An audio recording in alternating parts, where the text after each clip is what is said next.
Good afternoon, everybody. It is 4 o'clock. It's time for us to kick off. Welcome, everybody, to Deep Dive. We're in for a treat this afternoon. I'll start off with some housekeeping matters. The topic today is eosinophilia, which is going to be presented by Professor Adam Bagg, who's joined us from America, and I'll tell you a little bit more about him in a minute. I now need to try and advance the slides, which I can't do. Let's try here. There we go. It's brought to you by Blood SA in collaboration with UCT. The sessions are all recorded, so you can pick up on the session and review it later again if you'd like to online. And remember that CPD points are available if you attend for at least an hour. Please ensure that your HPCSA number is entered correctly. And you can also join the mailing list via the website. We would value your honest feedback and also suggestions for future speakers. Our deep dive management team is led by Professor Estelle Verburg here at UCT, and the National Training Coordinator is Dr. Gerdien Kritzinger, and the National Outreach Officer is Dr. Nicolai Smith. Thank you very much for this wonderful platform.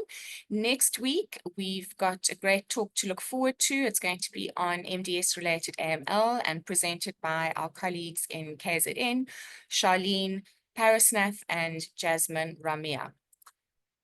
Okay, so today the title of the talk is Eosinophilia, Entities and Everything Else. We have Adam Bagg joining us, and for those of you who don't know him, he has, of course, presented on this platform before. He is the recently retired professor of pathology and laboratory medicine at the University of Pennsylvania. He has over 240 publications, most of them in molecular pathology of hematological malignancies. He is widely and highly published and has been recognized amongst one of the top 1% of doctors in the US by the US News and World Report. And he has lectured in many prestigious institutions such as Harvard, Yale, Stanford, Columbia, and the Mayo Clinic. And we are absolutely delighted, Adam, to welcome you back. And I'm going to hand over to you and stop sharing my screen.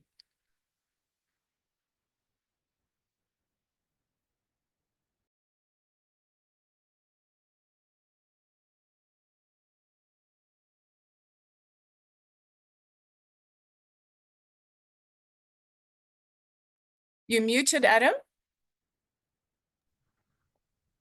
I'm the quiet, silent type. I prefer to actually say very little.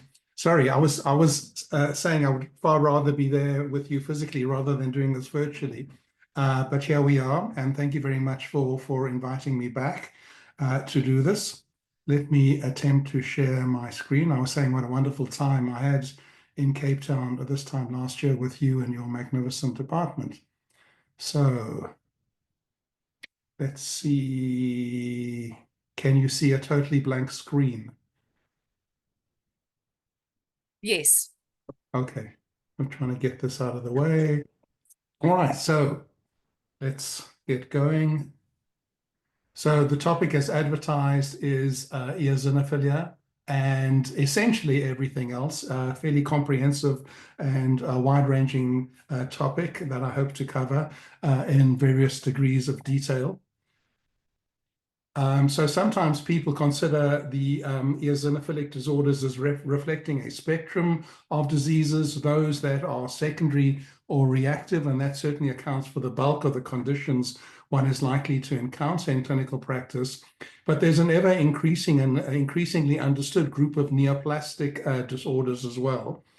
Most of the secondary causes, of course, arise in a non-clonal setting, but there are some clonal disorders that give rise to secondary eosinophilia. And if one considers the neoplastic causes, there are three broad groups that we'll discuss in some detail and various degrees of detail. Those associated with hematologic neoplasms, the entity of chronic eosinophilic leukemia, and the group of diseases under the umbrella term of myeloid and lymphoid neoplasms with eosinophilia and tyrosine kinase gene fusions. Some of the non-clonal causes are familiar. These are uncommon.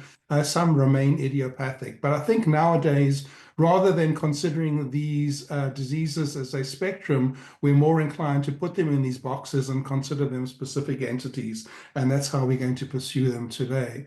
In terms of what I hope to discuss this morning, for me, this afternoon for you, eosinophil physiology, eosinophil pathology, which will cover the bulk of the talk, so also known as the hypereosinophilias, and some brief overview of diagnostic approaches. With regard to eosinophil physiology, I'm going to touch upon development, structure, and function of eosinophils. We're going to spend most of the time as a pathologist talking about definitions, classification, and entity amongst the various pathologies, and then conclude with a diagnostic approach. With regard to eosinophil physiology, there are a number of very interesting molecules that are found in eosinophil granules, including major basic protein, eosinophil-derived neurotoxin, eosinophil cationic protein, CLC, the charcolatin crystal galectin 10, and eosinophil peroxidase. And as has been known for some time, the major function of these appears to be toxicity to helminthic parasites, but also, unfortunately, to normal tissues in a pathologic sense. Some of the compounds are responsible for activating both mast cells and neutrophils. Others are involved in the generation of extracellular DNA traps. Yet others have activity in neurotoxicity that eosinophils are known to induce, and yet others are involved in autocrystallization to give rise to charcolatin crystals that can sometimes be seen in pathologic specimens. With regard to the function, although we sort of have focused on the pathology of eosinophils, relatively little is known about the physiology of eosinophils. But for example, it's important, these cells are important in the uterus, protecting against chlamydia, and in the thymus with regard to thymic clearance. But we're learning more and more about the physiology of eosinophils, which I'm not going to focus on. I'm going to focus on the pathology. In terms of the development of eosinophils, they of course come from the hematopoietic stem cell and a myeloid precursor under the influence of FOG1 and GATA1 transcription factors. But the major factors involved in the proliferation of eosinophils, of course, are molecules such as interleukin-3, interleukin-5, and GM-CSF, which come from T cells, mast cells, and other stromal cells, and underlie the eosinophilia we encounter in the predominant reactive causes. Interleukin-33, who knew there were so many different interleukins, also involved in the proliferation of eosinophil and their development, and also other factors such as platelet-derived growth factor, fibroblast growth factors appear to be important, at least pathologically, and perhaps also physiologically. Once eosinophils egress the bone marrow, they go into the peripheral blood, where they only exist for less than a day, 8 to 18 hours, before they move into tissues under the influence of eotaxins 1, 2, and 3, and they survive, it is thought, in peripheral tissues for 2 to 5 days, where they do what they are programmed to do. So we're going to be focusing more on eosinophil pathology now. Let's go through a few definitions and criteria. We're going to define eosinophilia. We're going to define hypereosinophilia. We're going to define tissue eosinophilia. And on the next slide, I'll define hypereosinophilic syndrome. So hypereosinophilia is also known as HE. And eosinophilia, an absolute eosinophil count of greater than 0.5 times 10 to the 9 per liter defines eosinophilia. However, there are degrees of eosinophilia. It may be mild, moderate, or severe, as defined by these levels, 0.5, 1.5, and greater than 5 times 10 to the 9 per liter. With regard to hypereosinophilia, it is defined by anything in the moderate or above range. So greater than 1.5 times 10 to the 9 per liter gives you hypereosinophilia. But what's also important in hypereosinophilia is the time course. If a patient has transient or episodic eosinophilia, it may be relevant, but in terms of pursuing a diagnosis, in terms of underlying disease, we're more inclined to look at patients who have persistent eosinophilia. So the question then arises, what defines persistence? This used to be as long as 6 months when people first talked about hypereosinophilia decades ago. This was reduced to a 4-week interval, and more recently, you only need 2 weeks of eosinophilia with measurements of twice elevated eosinophils greater than 1.5 times 10 to the 9 per liter to define hypereosinophilia.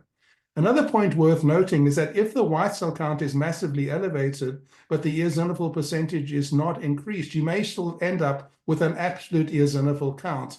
And hence, there's also the additional requirement nowadays to have a relative eosinophil percentage of greater than 10%, in addition to these levels, to define either eosinophilia or, in particular, hypereosinophilia.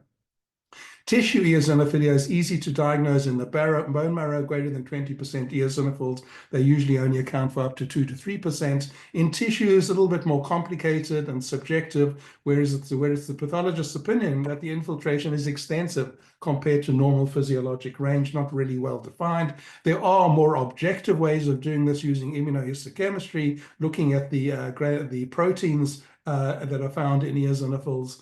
But these are not widely used. Tissue eosinophilia also defines hypereosinophilia and can be definitional without peripheral blood hypereosinophilia, a bit of a sort of circular definition there.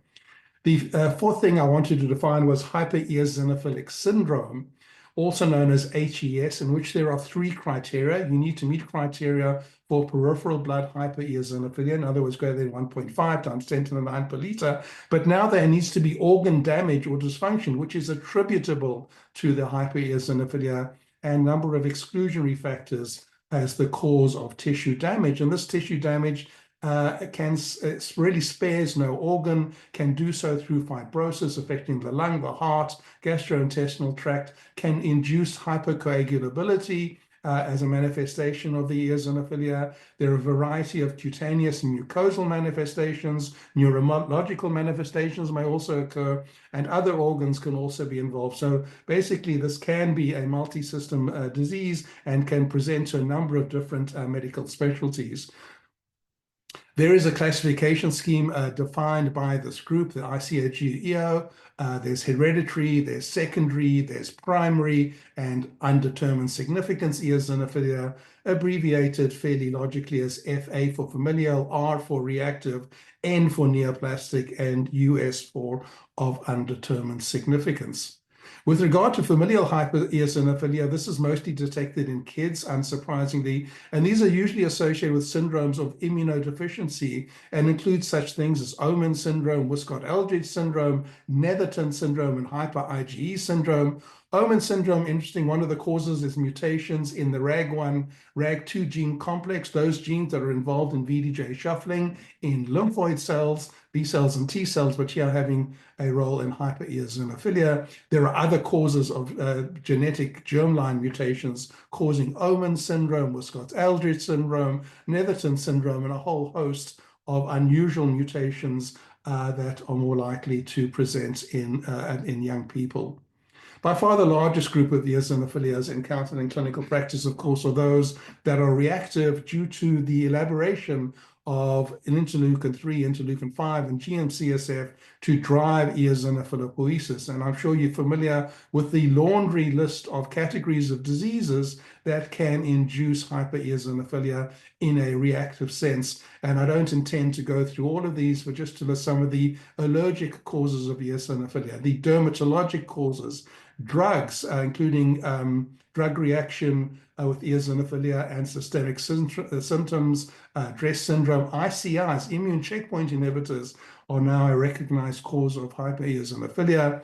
There are a number of gastrointestinal diseases, both bowel diseases and pancreatitis, a whole host of parasitic infections with which you're familiar. There's the lymphocytic variant of hypereosinophilia that I'll discuss in some more detail. The neoplastic disorders I'll spend quite a bit of time on. Lung diseases, rheumatologic diseases, vasculitic diseases, including eosinophilic granulomatosis with polyangiitis, formerly known as Church-Strauss disease, and a number of interesting miscellaneous causes, including Addison's disease and IgG4-related disease. This is just to whet your appetite for those of you having an early supper. Some of the parasites that can infect us and can induce eosinophilia. I wonder how many of you can recognize these parasites. I wonder if anybody in the group would like to shout out one particular parasite on this panel over here that's associated with a particular hematologic malignancy. If anybody would like to shout that out, that would be wonderful. I cannot access the chat, so if you're saying anything in the chat, I cannot see it. I wonder if there are any Strongyloides and adult T-cell leukemia lymphoma. Excellent. Thank you very much. I'm not sure who that was, but thank you for that input. And you're absolutely right. And there's Strongyloides stercoralis up there. For some odd reason, it doesn't cause ATLL. Of course, that's due to HTLV1. But patients with this disease often, or not uncommonly, more than would be expected, have this infection with this. Maybe it's, the epidemiology is overlaps. I think it's a bit of an enigma. But thanks very much. That's right. So other causes of reactive eosinophilia include those neoplasms in which there's eosinophilia that is reactive to the neoplasm. It's not part of the neoplasm per se. The cells are not clonal, and there may be hematologic and non-hematologic manifestations. So, of course, we're familiar with classic Hodgkin lymphoma, in which about 15% of patients have eosinophilia quite high. Variable degrees, in particular, of T-cell lymphomas, since they're the source of many of the factors, interleukin-1, interleukin-3, etc., that drive eosinophilipoiesis, even some unusual BALLs, that with the 514 translocation, in which the immunoglobulin enhancer leads to overexpression of IL-3. Even histiocytic neoplasms, such as Langerhans cell histiocytosis, may be associated with eosinophils, not only in the tissues, but also circulating. A variety of metastatic neoplasms may account for eosinophilia, relatively uncommon, but more typically associated with these and fairly long list of different non-hematologic malignancies in which eosinophilia may be a manifestation. Another entity worth discussing in some detail, perhaps, is the lymphocytic variant or lymphocyte variant of hypereosinophilic syndrome, in which there's an expansion of immunophenotypically aberrant, sometimes, but not always, clonal Th2 cells. Bit of an enigmatic disease, which is defined based on the phenotype of these cells, that is typically T cells that have lost CD3 expression but are CD4 positive. Most cases have that classical immunophenotype, but a subset may be double negative for 4 and 8 and retain CD3 expression. Some may have a slightly different phenotype with loss of CD7, a common feature of T cell neoplasms in general, but also sometimes in reactive T cells. But this is the most common immunophenotype, and these overproduce the usual suspects, including other things like IL-4 and IL-5 and even interleukin-13, that result in hypereosinophilia with cutaneous, respiratory, gastrointestinal, and rheumatologic manifestations. And as I mentioned, this is a bit of an enigmatic and currently thought to be a non-neoplastic disorder, and yet these patients need to be monitored because they may be precursors of T-cell lymphomas that can develop in roughly 1 in 20 to 1 in 5 patients on long-term follow-up. As mentioned, this is a disease diagnosed by flow cytometry with the classic immunophenotype illustrated on this panel on the left, in which you have an expansion of T cells that have dropped CD3 expression but are CD4 positive. CD7 loss totally or variably can be a feature that's fairly nonspecific. And sometimes there's a brighter expression of certain antigens, such as overexpression of CD5 in this particular case. If we move now to a more detailed discussion of the primary clonal neoplastic hypereosinophilias, there really are 3 categories: the myeloid lymphoneoplasm with eosinophilia and tyrosine kinase gene fusions, abbreviated MLN-EO-TKGF. Second group, eosinophilia associated with other well-defined myeloid neoplasms, which I'll touch upon only very briefly, and then chronic eosinophilic leukemia. So if we go to the first category of myeloid and lymphoid neoplasms with eosinophilia and tyrosine kinase gene fusions, in 2008, the WHO at that time had 3 entities in this umbrella category, which are called myeloid and lymphoid neoplasms with eosinophilia and gene rearrangements. And these involve 3 genes: platelet-derived growth factor receptor alpha, beta, and fibroblast growth factor receptor 1.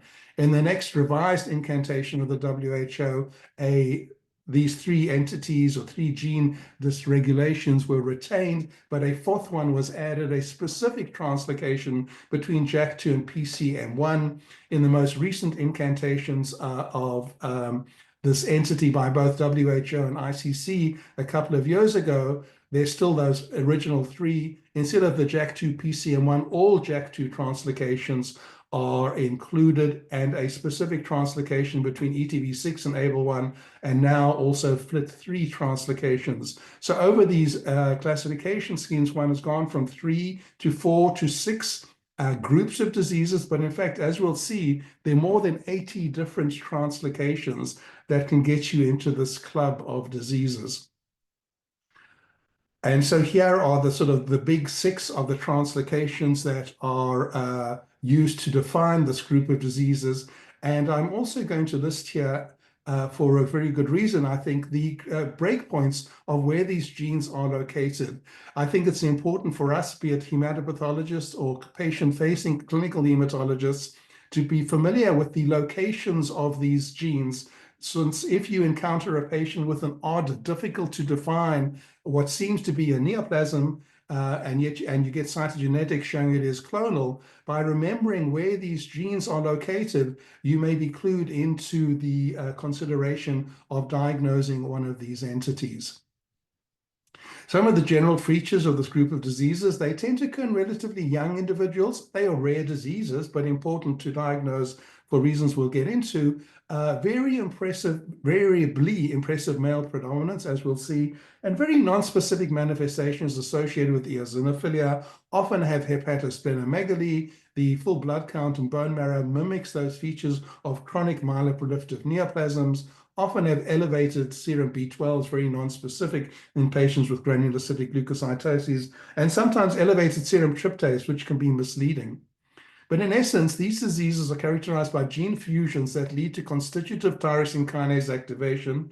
They occur in pluripotent hematopoietic stem cells, so they can have multi-lineage manifestations.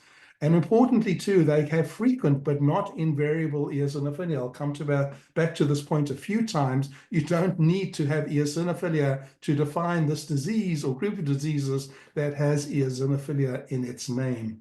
And that one of the reasons, and perhaps the major reason for recognizing them, is they have sometimes excellent responses to certain tyrosine kinase inhibitors. But they can be extremely challenging to diagnose. And often they're associated with disparate findings, and that may be in terms of the anatomic location of the disease, the phase of the disease, and the lineage involved. So the location of the disease, we may be attuned to looking for things in the blood or bone marrow, but they can present in lymph nodes, in the thymus, and indeed anywhere. And this group of diseases, not uncommonly, up to 50% of cases, presents or manifests in extramedullary sites, such as the skin, for example, in addition to the thymus. In terms of the phase of the disease, although we think of these as chronic neoplasms, they can present as acute leukemias, but they may also present as chronic neoplasms. And in terms of the lineage, to account for the myeloid and lymphoid in the disease, they present with a myeloid predominance, sometimes with B-cell ALL, and sometimes even with T-cell ALL. And these different disparate findings can occur concomitantly or sequentially, so it can be quite challenging clinically. And again, I'll emphasize this for a second time, despite their name, they may lack eosinophilia. Let's look at some of these entities in a bit more detail, that involving platelet-derived growth factor receptor alpha. This is a very striking male predominance of 20:1. It's rare, this disease, but it's the most common myeloid and lymphoid neoplasm with eosinophilia. Accounts perhaps for 10 to 20% of patients with unexplained hypereosinophilia. The most common partner of platelet-derived growth factor receptor is FIP1L1, in which a gene in between these two genes is deleted. We'll see a figure of this coming up shortly. This translocation is cryptic and is missed by metaphase analysis, by so-called conventional chromosomal banding analysis. So you have to do other approaches to pick up the fusion by FISH, RT-PCR, SNP array, depending what you have available. And sometimes all three may be required to get answers. Some of the other partners, other than FIP1L1, are not cryptic. So metaphases should pick these up. But to make the diagnosis, you really need to use a platelet-derived growth factor receptor alpha break-apart probe to get to the diagnosis. And the reason why it's important not to miss this group of diseases are their exquisite sensitivity to imatinib. Doses of imatinib much lower than are required, substantially for CML, for example. These patients obviously present with eosinophilia in most but not all cases. And the eosinophils in the blood and the bone marrow may be fairly bland looking. You don't necessarily expect to see morphologic abnormalities or rely on morphologic abnormalities to diagnose this group of diseases. However, if you do a bone marrow on these patients, you may see something that's a little bit surprising and unexpected. And this is an immunohistochemical stain with tryptase. And tryptase may show increased numbers of mast cells that are indeed spindle, that express CD25, and in patients who have elevated serum tryptase, all criteria for diagnosing systemic mastocytosis. So this is a potential mimic of this disease, but important not to miss the diagnosis. In these patients with the eosinophilic disorder and this translocation, the mast cells, despite these features up here, tend not to be clustered and certainly don't have the canonical KIT mutations. A clue to deciding whether you a patient with eosinophilia and with elevated tryptase is to look at the absolute eosinophil count over the serum tryptase, and if the ratio is greater than 100, once you've sort of sorted out the units, more likely you're dealing with this entity rather than systemic mastocytosis, a disease with very different, although still tyrosine kinase directed therapeutic approaches. So here is the sort of one FISH assay used to diagnose this disease. In the classical form, FIP1L1 is fused to platelet-derived growth factor receptor, but a third probe is used in this assay. These genes are normally quite close together, and when they are brought together, the CHIK2 gene is deleted. The CHIK2 gene is used by most laboratories, but some laboratories use an LNX probe, another gene that lies between FIP1L1 and platelet-derived growth factor receptor alpha. It depends where you get your product from. But in a negative result, you have the three probes lying together, the FIP1L1, the platelet-derived growth factor receptor alpha, and the LNX or CHIK2 gene in the middle, a tripartite fusion there. But in the disease, there is loss of the CHIK2 gene. Here's a sort of three-part fusion there, but this one over here has got the platelet-derived growth factor receptor alpha and the FIP1L1, but the CHIK2 gene is lost. So it's the loss of this intervening gene that is used to diagnose this disease by FISH. With regard to platelet-derived growth factor receptor beta translocations, less striking male predominance, less common than those with the platelet-derived growth factor receptor alpha, accounts for perhaps less than 3% of unexplained hypereosinophilias, and is often associated a hematologic clue, maybe monocytosis. And in fact, if you go back to the WHO classification in 2001, this disease with this translocation was classified as chronic myelomonocytic leukemia. That's now been changed. The most common part is ETV6. Metaphase analysis usually picks this up. In other words, it's not cryptic. But importantly, there are a whole host of other genes at 5q32 where the platelet-derived growth factor receptor beta hangs out, and these other genes that are important in hematopoiesis. So you have to do FISH looking for the break apart of this translocation of this gene. But it's not a perfect assay, and sometimes you need to use other molecular strategies to pick up the translocation. This is an extremely promiscuous gene with over 40 different partners described. And importantly, you can also have platelet-derived growth factor receptor beta translocations in a totally different group of diseases, namely PH or BCR-ABL-like B-cell ALL. So it sometimes can be challenging if you have a patient with B-cell ALL, whether it reflects this disease or whether it reflects the eosinophilic disease. There may be clues. Obviously, if there's previous concurrent or post-therapeutic myeloproliferative neoplasm, ideally with eosinophilia, you think of this category. There are some partners that are only described in PH-like ALL and not in this eosinophilia disorder. If the translocation persists when the patient's ALL is in remission, that would be a clue. And fourthly, there are other tools, of course, to diagnose BCR-ABL-like B-cell ALL. Like the PDGFR alpha translocated diseases, these are exquisitely sensitive to imatinib and should really not be missed. And here's a classic example of eosinophils that don't look too shabby, but with monocytes in the background and often seen together with a disease that looks like CMML. FGFR1 translocations are even less common, have a less striking male predominance, maybe account for total 1% of unexplained eosinophilias. And they tend to, on many occasions, not all, have an association with T lymphoblastic lymphoma, when the partner is most commonly ZMYM2, giving you this 813 translocation, previously known as 8P11 myeloproliferative neoplasm when first described, usually picked up on metaphases, usually not cryptic, but still, as is becoming thematic, you need to show that this gene is involved by break-apart FISH. It's not quite as promiscuous as the platelet-derived growth factor receptor beta translocations, with about 15 partners. And interesting, some specific partners give some different hematologic phenotypes. So one of the partners will also manifest with polycythemia. Another one is more likely to develop B-cell ALL rather than T lymphoblastic lymphoma. And unlike the other myeloid and lymphoid neoplasms, it often has other mutations, in particular those affecting RUNX1.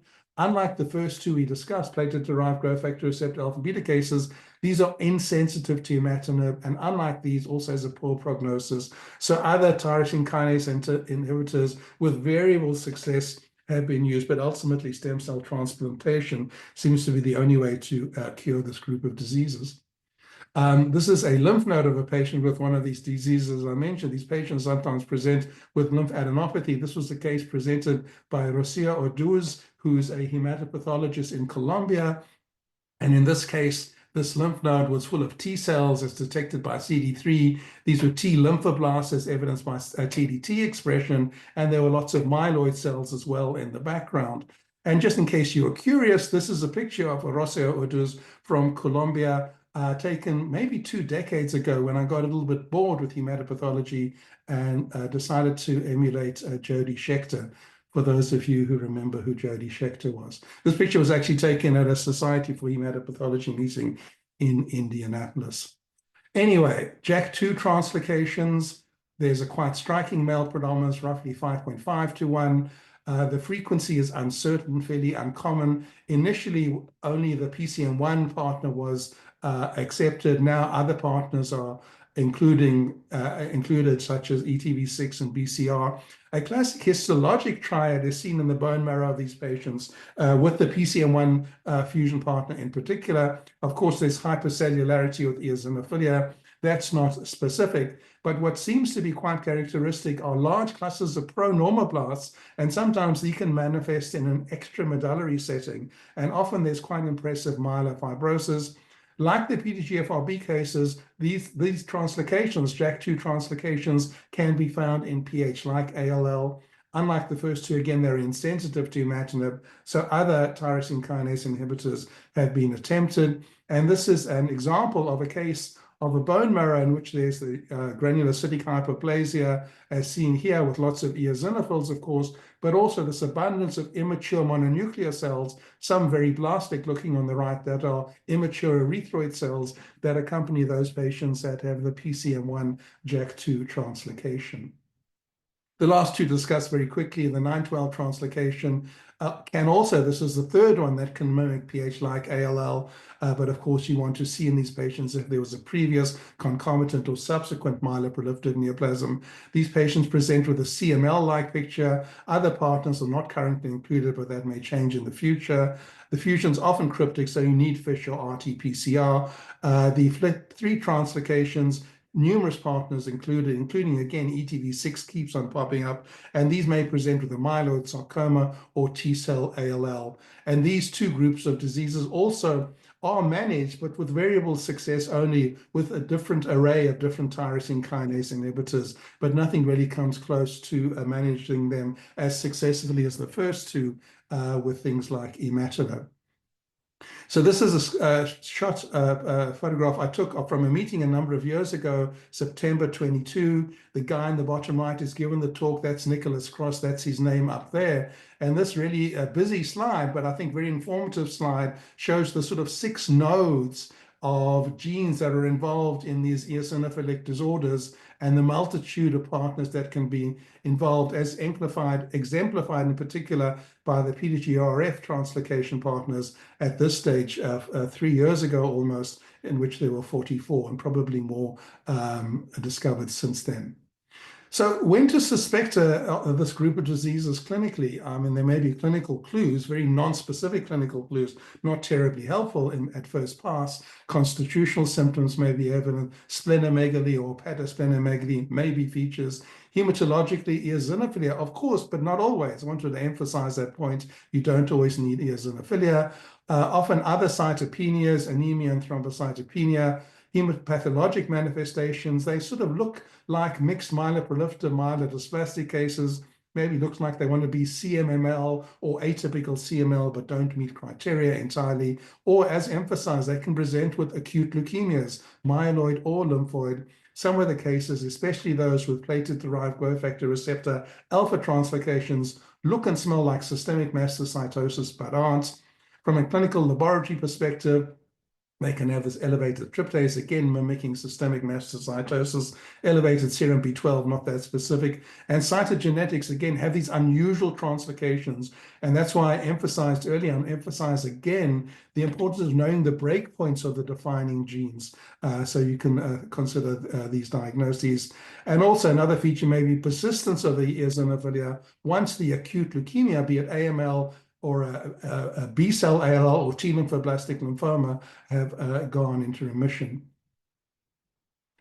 The second category of primary neoplasms that I'm going to touch upon ever so briefly are those associated with other neoplasms. Of course, CML can present with eosinophilia, but there will be other clues. Systemic mastocytosis is a mimic for sure. And of course, AML with inversion 16. And there are many other hematologic neoplasms that can be associated with eosinophilia. One important one not to miss is what was previously called AML M4-EO with the myelomonoblastic leukemia and Harlequin eosinophil basophilic precursors associated with inversion or translocation of chromosome 16, disrupting the CBF beta gene, and a group of patients who have a relatively good prognosis ALL, whose outcomes may be improved by adding Mylotarg to their therapy.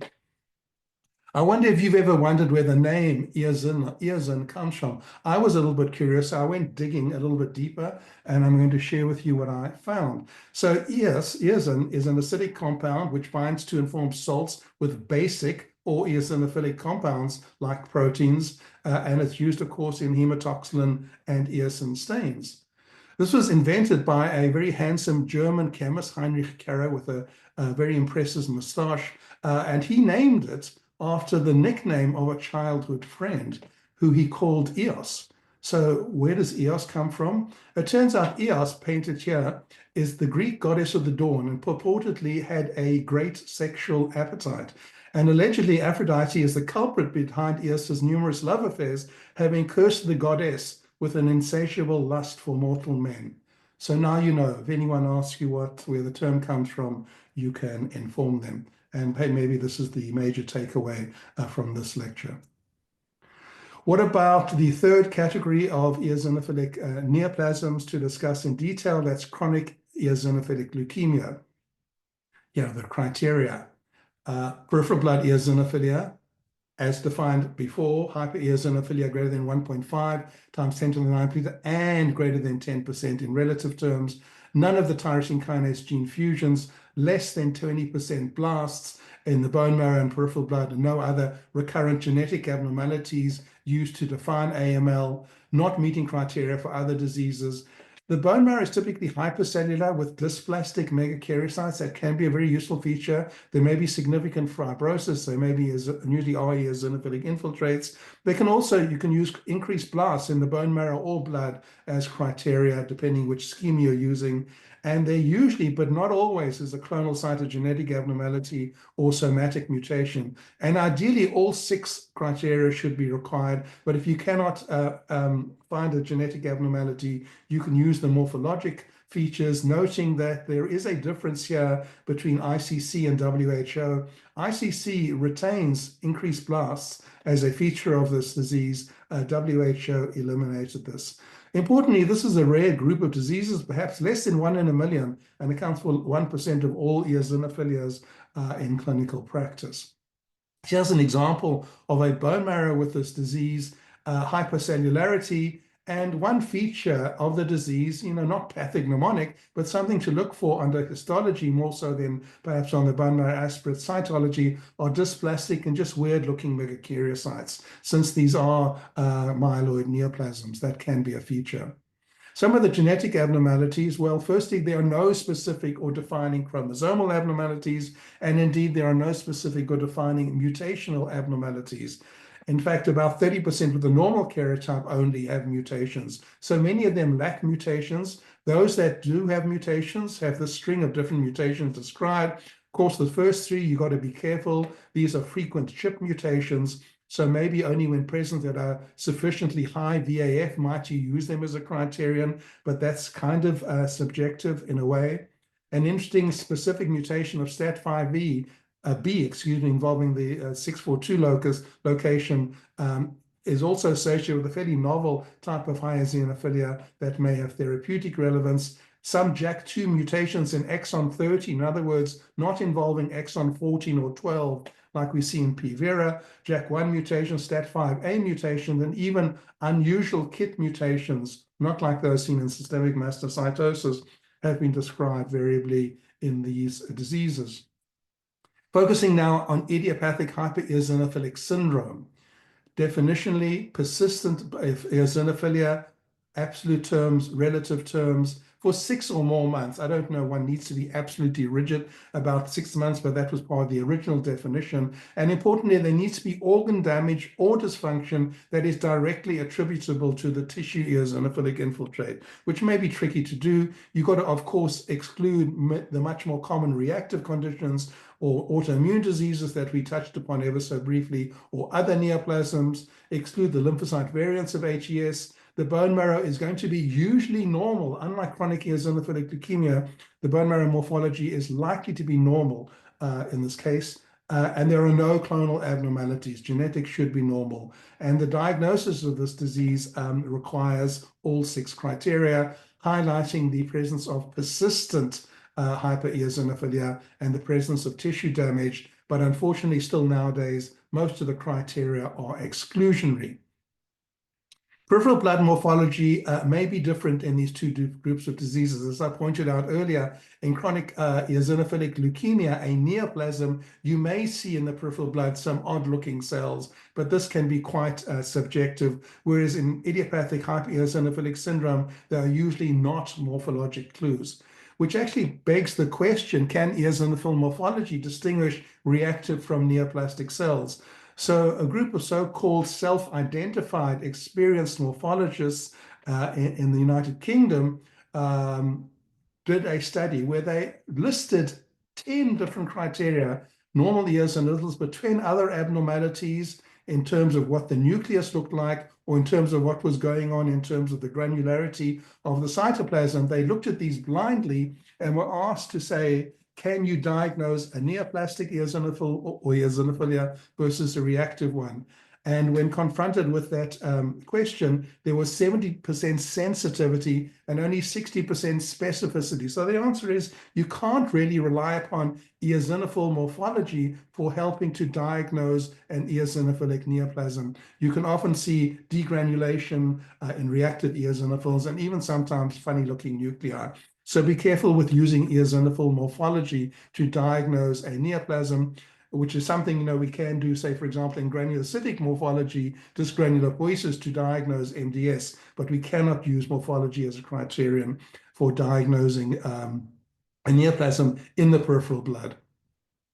Different story in the bone marrow, as I've sort of alluded to, you can see, and in fact have been introduced as criteria for distinguishing chronic eosinophilic leukemia, is abnormal morphology, in particular of megakaryocytes. And in fact, this was a study we did a number of years ago, a collaborative study. We looked at patients with so-called idiopathic hypereosinophilic syndrome and basically segregated those with normal bone marrow morphology and those with abnormal bone marrow morphology, and there was a substantial difference in survival. And based upon that, morphology has now been included, as I alluded to a few slides back, in the classification as a criterion for the classification of chronic eosinophilic leukemia. A related study was to perform next-generation sequencing in patients with hypereosinophilic syndrome without mutations. Here are patients with chronic eosinophilic leukemia, a wide separation in survival. But if you had so-called hypereosinophilic syndrome with a positive mutation, you did worse. And in fact, for this reason, mutations are now used as a criterion for diagnosing chronic eosinophilic leukemia. What I've tried to do is construct in this table is to highlight some of the differences between chronic eosinophilic leukemia and idiopathic hypereosinophilic syndrome that may be useful diagnostically. So of course, chronic eosinophilic leukemia by definition is a neoplasm, whereas it's not proven that idiopathic hypereosinophilic syndrome is a neoplasm. Tissue damage may be seen in chronic eosinophilic leukemia, but it's certainly required is a criterion for idiopathic HES. Tends to occur at an older age in chronic eosinophilic leukemia, fourth decade in idiopathic hypereosinophilic syndrome. There's a male predominance in the neoplastic form, as we saw in those with the tyrosine kinase gene fusions, equal distribution for idiopathic hypereosinophilic syndrome. The degree of eosinophilia tends to be more marked in chronic eosinophilic leukemia, more moderate in the idiopathic hypereosinophilic cases. Cytopenia is often seen in CLL. They're relatively uncommon in the idiopathic HES. Bone marrow abnormalities, as I've shown in one or two slides, are common, in particular megakaryocytes in CEL, uncommon in idiopathic HES, but it's not 100% versus 0. So there is some overlap there, important to point out. Symptomatically, patients with CLL have constitutional symptoms or symptoms related to cytopenias and hepatosplenomegaly, whereas those with HES tend to have eosinophil-induced manifestations, allergy, asthma, rash, myalgias, or secondary to organ damage. Survival, not great for chronic eosinophilic leukemia, more than 5 years for HES. And the cause of death in chronic eosinophilia is progression to AML and or development of bone marrow failure, whereas HES patients tend to succumb to cardiac failure, thromboembolic complications such as stroke, sometimes complications of the therapy. So we can summarize the causes of hypereosinophilia as those 4 bubbles that I presented early on from the cooperative group. We superficially glossed over some of these secondary causes, but highlighted, I think more importantly, the neoplasms that need to be recognized, in particular the myeloid lymphoid neoplasms with tyrosine kinase gene fusions. There remain those with that are of undetermined significance, that are idiopathic, and there are some interesting but rare and typically maybe encountered primarily in the pediatric context of hereditary causes of hypereosinophilia. Even in those patients with undetermined significance, you don't just make the diagnosis and leave the patient alone. Obviously, you've got to monitor them for developing organ damage because they may develop this syndrome and have a relatively bad disease, and they can progress to a neoplasm. You may catch them at the early stages of the disease when a neoplasm cannot be diagnosed with certainty, and up to 5% at 2.5 years can manifest with an overt neoplasm. Of course, it's not my role to talk about the therapy of eosinophilic disorders. I'm involved in the diagnosis, but just to highlight the fact why it's so important in particular to diagnose this group of diseases with the variable sensitivity to these tyrosine kinase inhibitors, but in particular those translocations involving platelet-derived growth factor receptor alpha and beta with this exquisite sensitivity to imatinib. I like to quote Ayanu Teferi from the Mayo Clinic, who states that these patients are so sensitive to imatinib as compared to the dose required for treating CML, for example. All you need to do is open the bottle of pills and sniff the bouquet and the patients go into remission. Not quite as effective as that, but just to give you some sense of their sensitivity. And although these diseases are rare, important not to miss because of this variable sensitivity to tyrosine kinase inhibitors. With regard to idiopathic hypereosinophilic syndrome, a number of potential therapeutic strategies, including drugs, antibodies, monoclonal antibodies to target either interleukin-5 itself or the interleukin-5 receptor. There are other pathways that can be disrupted. In the lymphocytic variant of hypereosinophilic syndrome, these patients seem to be quite sensitive to the use of steroids. There are a number of out there in the literature, I'm sure you've encountered, approaches to diagnosing or working up patients with hypereosinophilia, and I refer to those as the former vice presidential approach to hypereosinophilia. And of course, I'm referring to Al Gore because there are all these various algorithms. I don't think, he claims to have invented the internet. I don't know if he's aware. He can also claim to have invented all these different approaches, algorithms to diagnosing and working up hypereosinophilia. I think a much more simplified approach really to working up patients culled from those more complicated schema is, of course, most patients with hypereosinophilia have a reactive cause, and the patient should be vigorously worked up for reactive causes. If they are negative, perhaps the next step is to work them up for the myeloid and lymphoid neoplasms with tyrosine kinase gene fusions. Although rare, one should not be shy in using a whole different suite of different genetic tests, depending on what's available to you, to make these diagnoses. Yes, initially metaphase analysis, chromosomal banding analysis. Yes, FISH, but sometimes those can give you false negatives. And sometimes one needs to rely on more sophisticated and certainly not always available genetic approaches to make these diagnoses. Because it's all about the genetics in these diseases, although that's a bit of an oversimplification. Of course, the hematopathologic and hematologic features, as I've alluded to, are central to making the diagnosis. But from a clinical point of view, as you know, they can have a plethora of perplexing and protein presentations. But the common thread is it's more about these tyrosine kinase gene fusions than the actual eosinophilia.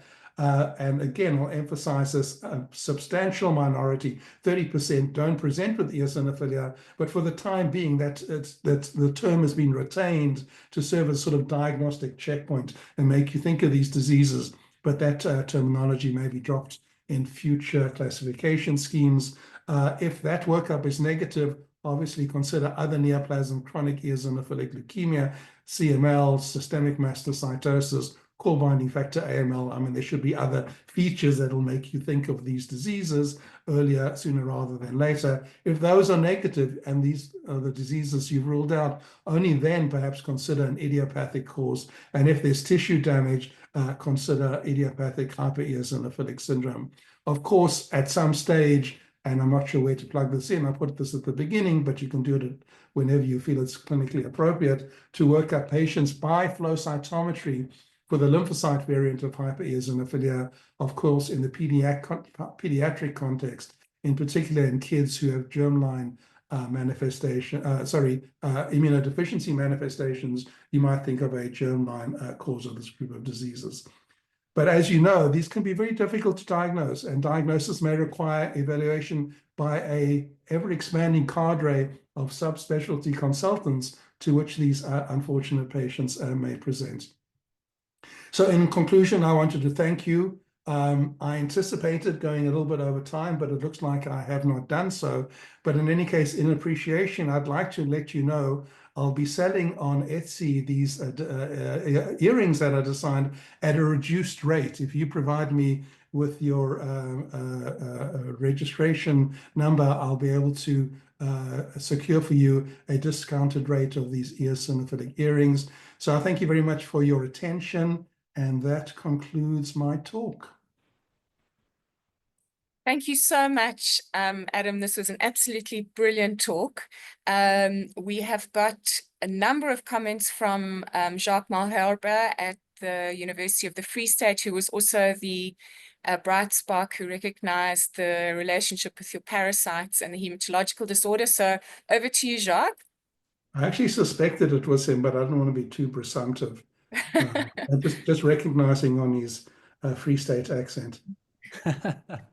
Thanks, Adam. That was absolutely brilliant. I thoroughly enjoyed it. And just interestingly, we saw the last patient we saw in our clinic today was a young man in his 40s, presented in December with AML.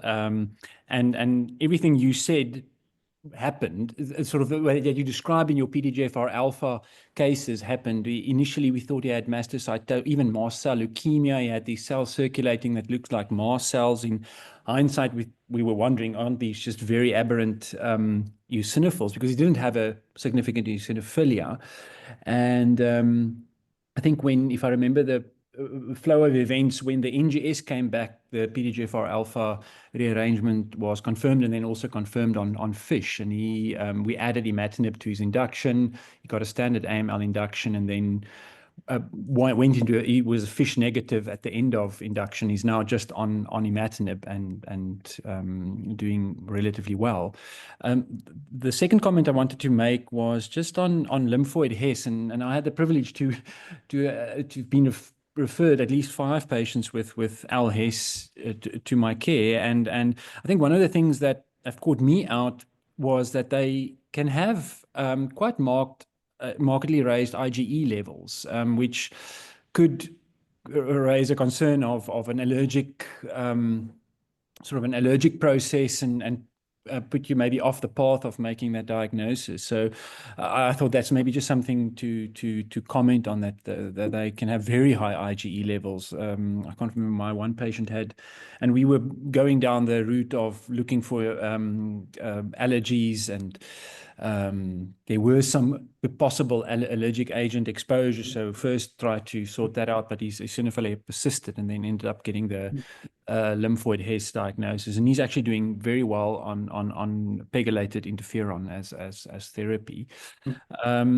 And then the last thing your comment on the morphology, I think, is also very important. Again, one of our patients, a young girl, presented with, if I remember correctly, eosinophil count, absolute count of somewhere between 30 and 50 absolute eosinophil count, and it looked malignant. The report from the pathologist was, this must be a malignant eosinophilia. And long story short, eventually turned out she had strongyloides, and responded completely to treatment for her strongyloides. So yeah, I think that I've had practical experience with quite a few of the things that you discussed today.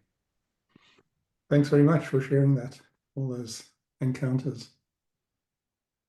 I see that there are 2 other hands up, I think. I can't see who they are, but if somebody else, Professor Mashlangu, please go ahead. Hi, Adam. It's Johnny, good to hear and see you, and in fact, it's reassuring that you haven't lost the vet's touch that we all know about. Excellent presentation. It's lovely to hear your voice. I wish I could see your face also, but maybe you're a bit shy. I'm usually extremely shy. Oh, there, look at that. For you, I will show you my face. Okay, thank you. Adam, as handsome as ever. Adam. Again, excellent presentation. One is, and something that has always stuck with me is, I actually don't understand what are the mechanisms that regulate eosinophil activation and degranulation. Is that a random process, or is it disease specific?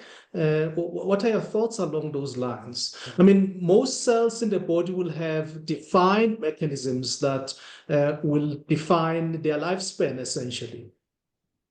Yeah, I'm certainly no expert in eosinophil physiology and what's required for their activation and what gets them to degranulate. So I don't know the answer to that question. I'm happy to say I'm delighted to show my ignorance, but just highlights the fact that I'm always here to learn. So maybe somebody on this call can look that up and educate the 2 of us. You know, it's not IgE. People say IgE, but of course IgE activates basophils and mast cells. So what actually turns on eosinophils? I'm sure it's known. It's a gap in my knowledge. One of the many gaps in my knowledge. Adam, the other question, which reflects my bias, maybe it's given the extent of the molecular aberrations that one sees in eosinophil related disorders. Do you think that there are any potential application of gene therapy in eosinophil related disorders? Yeah, I'm not sure. That's obviously always been toyed with in other diseases that have specific mutations.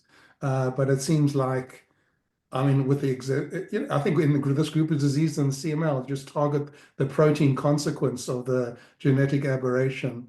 For now, at least, seems to be the more fruitful way of managing the diseases, at least in CML, at least in APL with PML-RARA.